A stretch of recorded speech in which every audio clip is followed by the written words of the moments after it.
আমাদের প্রথম এজেন্ডা হচ্ছে আমরা দেশবাসীর কাছে আমরা একটা কমিটমেন্ট করেছিলাম যে আমরা বিএনপি যদি দেশ পরিচালনার দায়িত্ব পায় আগামী 5 বছরে আমরা 25 কোটি বৃক্ষরোপণ করব।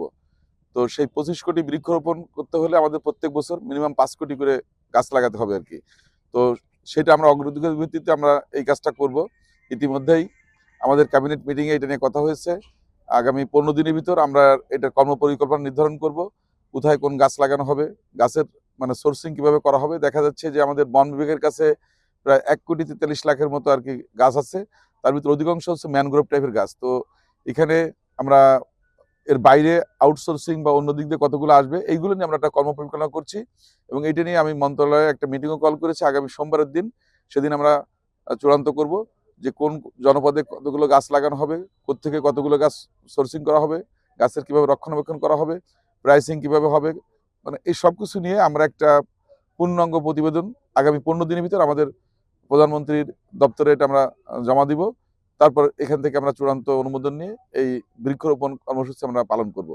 এটা হলো আমাদের প্রথম কাজ। আর দ্বিতীয়ত এখানে আমরা আরো একটু আলোচনা করেছি যে আমাদের প্লাস্টিক দূষণ নিয়ে আমাদের বাংলাদেশে মারাত্মক সমস্যা হচ্ছে, এবং আমাদের বিশেষ করে ঢাকা শহর সহ বড় বড় শহরগুলোতে জলবদ্ধতার অন্যতম কারণ হচ্ছে অন টাইম যে প্লাস্টিকগুলো, মানে একবার ব্যবহার করে যে প্লাস্টিকগুলো এগুলো বিগত বিএনপি সরকারের আমলে আপনারা জানেন শাহজাহান সিরাজ সাহেব যখন মন্ত্রী ছিলেন তখন এটাকে নির্মূল করা হয়েছিল। আবার আস্তে আস্তে এটা ছত্রাকের মতো ছড়িয়ে পড়ছে, যেটা আমাদের পরিবেশের জন্য ভয়ানক ক্ষতিকর। তো এইটা নিয়েও আমরা একটা পরিকল্পনা করছি যে যত দ্রুত সম্ভব আমাদের মন্ত্রণালয় থেকে এটা নিয়েও আমরা একটা কাজ শুরু করব।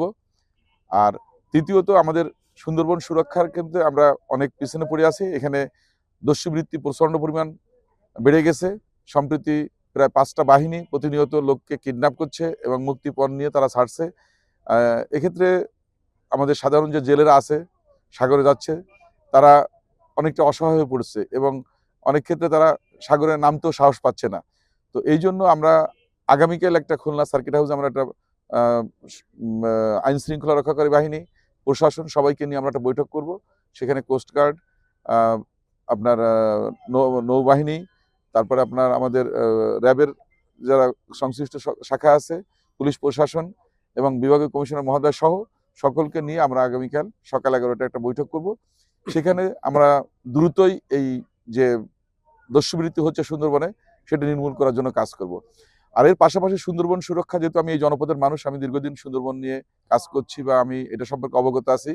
আমি মনে করি এখানে বিষ দিয়ে মাছ শিকার হচ্ছে, যেটা ভয়ানক ক্ষতিকর। আমি মনে করি আমাদের ডিএফও মহোদয় সহ যারা বিভিন্ন পর্যায়ে আছে, আমরা 3টা জেলার সংশ্লিষ্ট কর্মকর্তাদেরকে ডাকছি, বিশেষ করে খুলনা, বাগেরহাট, সাতক্ষীরা এই রেঞ্জগুলোর যারা দায়িত্বে আছে তাদেরকে নিয়ে আমরা বসে আমরা চেষ্টা করব যাতে এই বিষ প্রয়োগটা আমরা বন্ধ করতে পারি। কারণ এটা বন্ধ না করলে আমাদের টোটাল মৎস্য সম্পদ ধ্বংস হয়ে যাচ্ছে, এবং আগামীতে আমাদের আমিষের চাহিদা পূরণের ঘাটতি হবে এই বিষের কারণে। পাশাপাশি বন্যপ্রাণী যারা আছে সেগুলো বিষের কারণে ক্ষতিগ্রস্ত হচ্ছে। সুতরাং আমি মনে করি যে এটাও আমাদের জন্য একটা অন্যতম এজেন্ডা। এর পাশাপাশি দূষণ বা অন্যান্য যেগুলো আছে সেগুলো নিয়ে আমরা কাজ করবো, ইটের ভাটা বা অন্যান্যগুলো আছে। কারণ আমাদের বিগত সরকারের যিনি পরিবেশের দায়িত্বে ছিলেন উনি একজন পরিবেশ কর্মী, আমি একজন পরিবেশ কর্মী। সুতরাং আমিও চেষ্টা করবো ওনার সঙ্গে বসে ওনাদের যে সর্বশেষ যে অবস্থান সেখান থেকে আমরা যতটুকু উনি আমাকে গাইড করবেন সেই অনুযায়ী আমি পরবর্তী পদক্ষেপ নেওয়ারও চেষ্টা করব। তো ইনশাল্লাহ আমি চেষ্টা করব আমার যে দায়িত্ব দেওয়া হয়েছে মন্ত্রণালয় থেকে আমি সেটার জন্য কাজ করব। আমি মন্ত্রী মহোদয়ের সাথেও এটা নিয়ে সলা পরামর্শ করেছি, উনিও আমাকে বলেছে বিশেষ করে এই সুন্দরবনের যে জলদস্যুর ব্যাপারটা নিয়ে বসার জন্য।